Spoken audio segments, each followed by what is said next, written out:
हाँ जी बच्चों, तो अब अगला स्टेज आ गया है जब हम ये सीख गए कि सम एडिशन कैसे होता है, सब्ट्रैक्शन वगैरह रिजल्ट क्या होते हैं, क्या किस तरीके से अप्लाई कर रहे होते हैं कांस्टेंट नंबर के साथ। अब हम आ गए हैं कि अगर कोई इक्वेशन दे रखी है एक्स पे और वो वेरिएबल इक्वेशन पे एक्स वेरिएबल या वाई वेरिएबल या जो भी हैं उनको फाइंड करना है तो कैसे फाइंड करेंगे।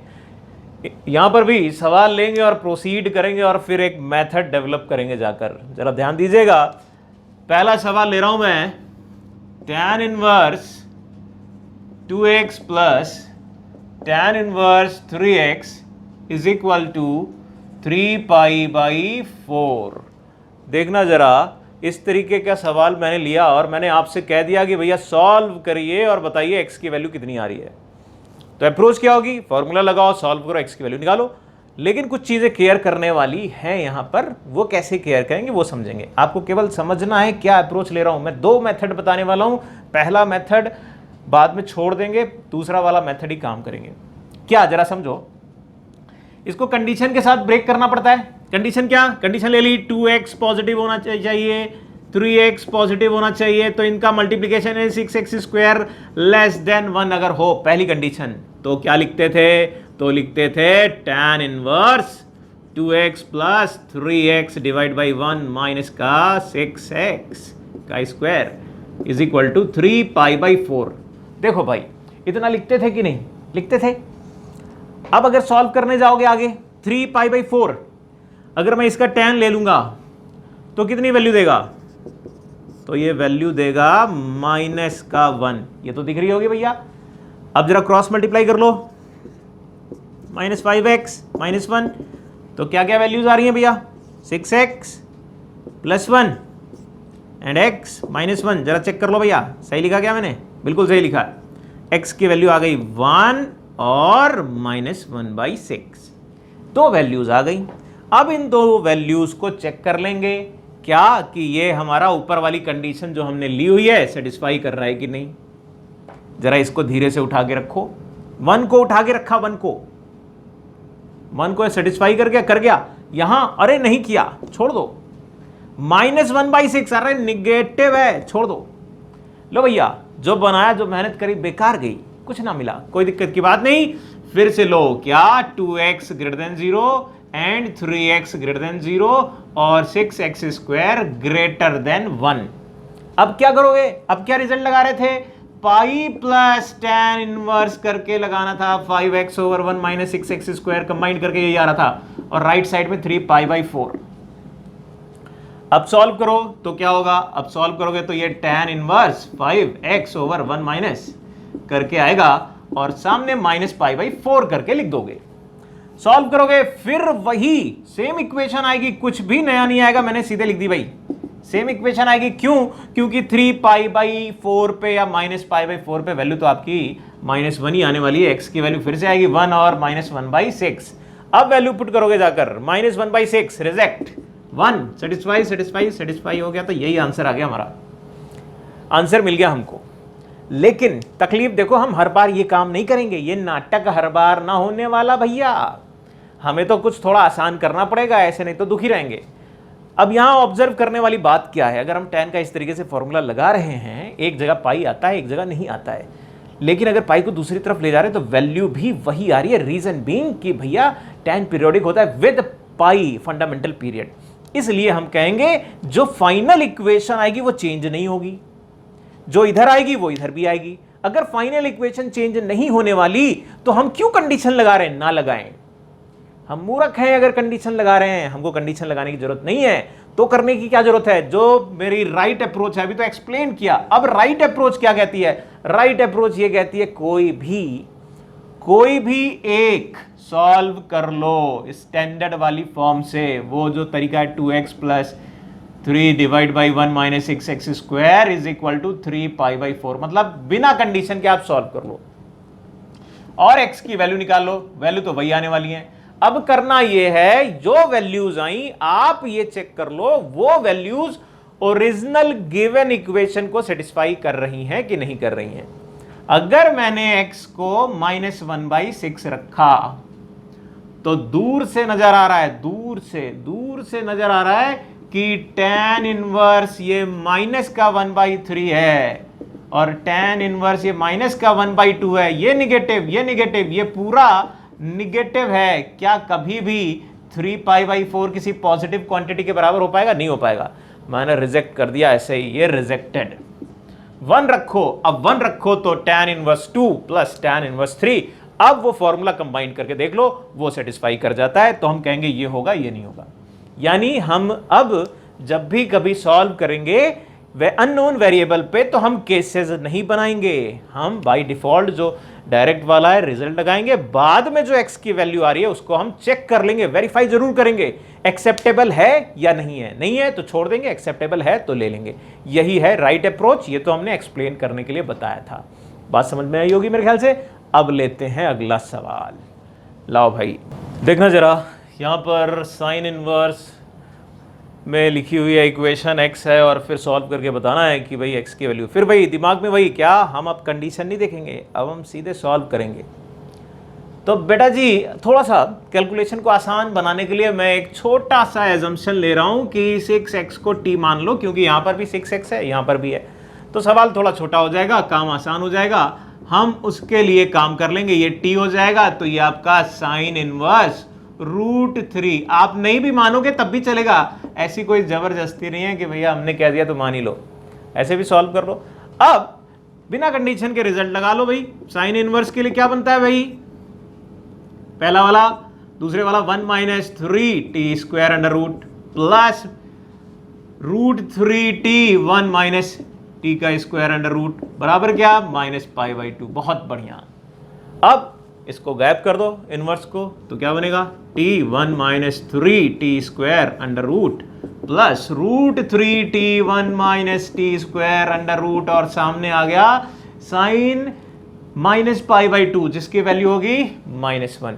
अभी रूट में आ रहा है, इरेशनल फॉर्म में आ रहा है, तो ऐसी इक्वेशन को सॉल्व करने का तरीका ये होता है कि भैया दो अगर रूट आ रहे हैं, एक को दूसरी तरफ ले जाओ, होल स्क्वायर वगैरह करो और फिर सॉल्व करो। तो हमने √3t 1 - t² को तो अपने पास रख लिया और दूसरे को भेज दिया यहां पर। अब देखो जरा होल स्क्वायर करना, ये कितना आएगा, 3t² 1 - t², एक यहां पर माइनस का ये प्लस हो जाएगा और यहां t² के साथ 1 - 3t² आएगा, एक आएगा प्लस 2t 1 - 3t²। दुर्भाग्य देखो होल स्क्वायर करने के बाद भी एक रूट तो बचा ही रह गया, कोई तकलीफ की बात नहीं, एक बार और कर लेंगे, बट उससे पहले जितनी भी जनता है इधर ले आओ रूट के अलावा, तो बाकी को भीड़ को इस तरफ ले आते हैं। ये -3t⁴ है, इधर भी -3t⁴ है, कैंसिल हो गया, -3t² और यहां पर ये 3t² यानी कि 2t² बचता है इन दोनों से, और कांस्टेंट इधर कुछ भी नहीं, और इधर आ रहा है -1 यानी कि 2t 1 - 3t² राइट साइड वाला। अब होल स्क्वायर करो, 4t⁴ plus 1 - 4t² is equal to आएगा 4t होल स्क्वायर 1 - 3t²। थोड़ा और अच्छे से कंबाइंड करके लिख लें, पावर 4 यहां पर है, पावर 4 12 यहां पर भी है, तो इधर आएगी तो कितनी हो जाएगी, 16t⁴ और माइनस का 8t² प्लस 1। लो भैया ये तो कोई परफेक्ट स्क्वायर नजर आ रहा है, पहली नजर में ही ये परफेक्ट स्क्वायर नजर आया, और जिसने कहा कि t की वैल्यू आ रही है +-1/2, t की दो वैल्यूज आ गई। हमने कहा था कि बिना कंडीशन के पहले निकाल लेना, सॉल्व कर लेना कहानी कह के, अब सॉल्व तो कर लिया, लेकिन अब एक्सेप्ट करें कि ना करें अगली लड़ाई यही है। तो फिर क्या करना है, t की वैल्यू यहां रख दो और देखो सेटिस्फाई कर रहा है क्या। t की वैल्यू अगर मैंने प्लस वाली रखी, अरे महाराज प्लस वाली रखो, मजाक करोगे क्या, माइनस आ रहा है, आएगा क्या, नहीं आएगा, गलत बात। तो t की वैल्यू कौन सी होनी चाहिए, t की वैल्यू होनी चाहिए माइनस वाली, तभी जाकर सेटिस्फाई करेगा। यानी x की वैल्यू क्या आ गई, x क्या था, -1/6, यही हमारा आंसर बन जाएगा। मेरे ख्याल से अप्रोच और भी ज़्यादा अंडरस्टैंडिंग डेवलप हुई होगी, जो अप्रोच मैंने यहाँ पर सिखाई। एक और एग्जांपल लेंगे तो और अच्छे से अंडरस्टैंडिंग होगी। लाओ भाई देखो जरा, फिर से एक सवाल लिया, फिर भाई अप्रोच अपनी दिमाग में रखनी है, क्या काम करना है। पहले हमने कोई नया काम नहीं, डायरेक्ट लगा दो फॉर्मूला और x plus 1 over x minus 1 plus x minus 1 over x whole divided by 1 minus x plus 1 divide by x minus 1 into x minus 1 over x। सामने tan इनवर्स माइनस 7 लिखा हुआ है। थोड़ा सिंप्लीफाई करने की जरूरत है, कर लो भाई कर लो, क्या दिक्कत है। तो ये क्या बन जाएगा, ये बन जाएगा एक्स स्क्वायर प्लस एक्स, यहां पर आएगा x square plus 1 minus 2x divide by क्या आने वाला है, डिवाइड बाई आपका आएगा यहां पर x minus x plus minus 1 और एक जो कैंसिल हुआ है वो तो आएगा ही आएगा भाई यहां पर x माइनस 1। इतना करके आ रहा है, थोड़ा और अच्छे से लिखते हैं, थोड़ा और अच्छे से लिखा तो 2x square minus x plus 1 नीचे आ गया 1 माइनस एक्स और सामने लिखा है tan इनवर्स माइनस 7।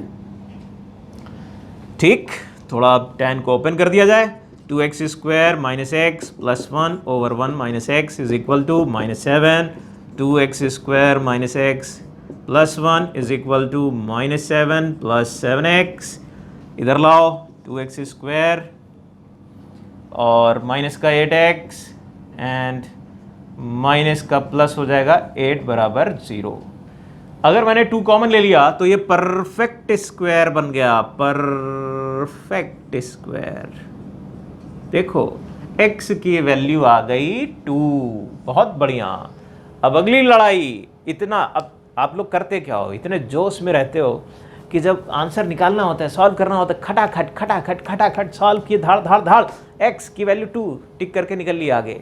या बोर्ड में भी पूछा जाता है ये ऐसे ही सवाल, तो अभी लिख दिए कि हाँ ये आंसर आ गया। आपने सोचा ही नहीं, केयर ही नहीं करी कि ये होगा भी कि नहीं होगा।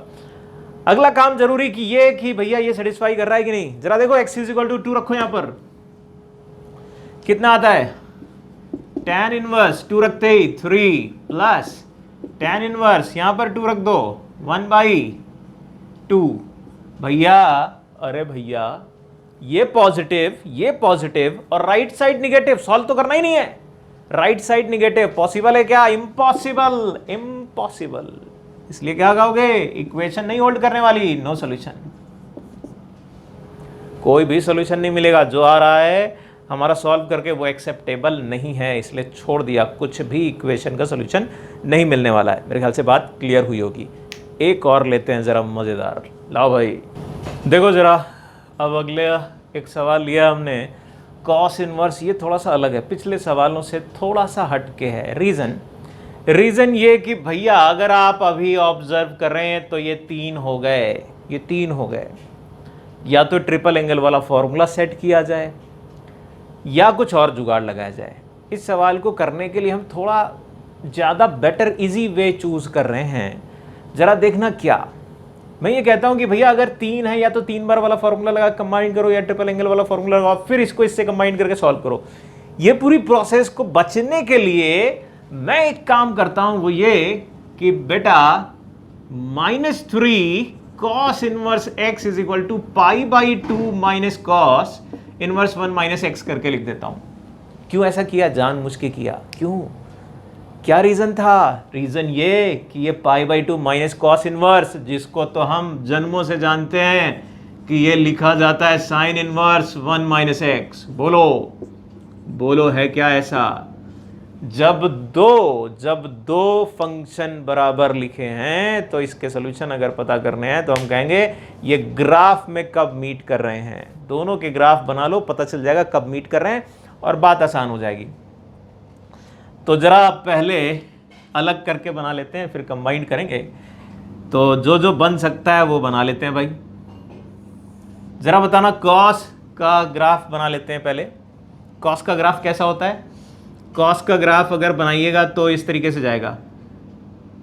अगर यहां बना रहे हैं हम तो ये है कॉस का ग्राफ, कॉस इनवर्स एक्स का, लेकिन -3 है।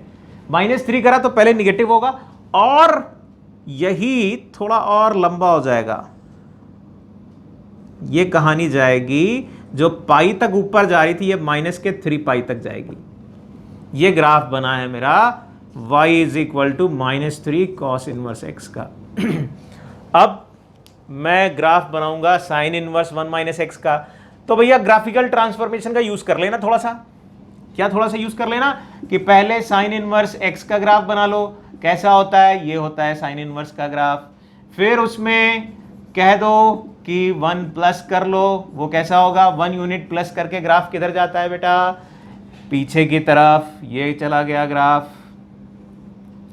फिर x की जगह माइनस लगा दो, x की जगह माइनस लगा दो, तो क्या होगा, राइट और लेफ्ट पलट जाएंगे ग्राफ, ये हो गया। देख लो भाई, यानी यानी यानी यानी ग्राफ आएगा यहां से लेकिन जाएगा यहां पे, ये है 1 वैल्यू। तो मेरे ख्याल से बात समझ में आ गई होगी कि ये दोनों मिले, कहाँ मिले, एक ही जगह पे, x इज इक्वल टू 1 पे, और एक ही सोल्यूशन आ रहा होगा। ग्राफ से मैंने बड़े प्यार से इसको सॉल्व कर दिया। ठीक, ये भी एक नया रंग, ये भी अपने दिमाग में रखने की ज़रूरत है। तो ये तो इक्वेशन को सॉल्व करने के तरीके हमने बताए। इसके बाद भी एक अजीब व गरीब खतरनाक सी चीज़ बच जाती है, वो क्या है, वो कैसी सीरीज़, क्या अनोखा तरीका और क्या है, ज़रा देखो अगले वाले पार्ट में कितना परेशान कर रही है वो।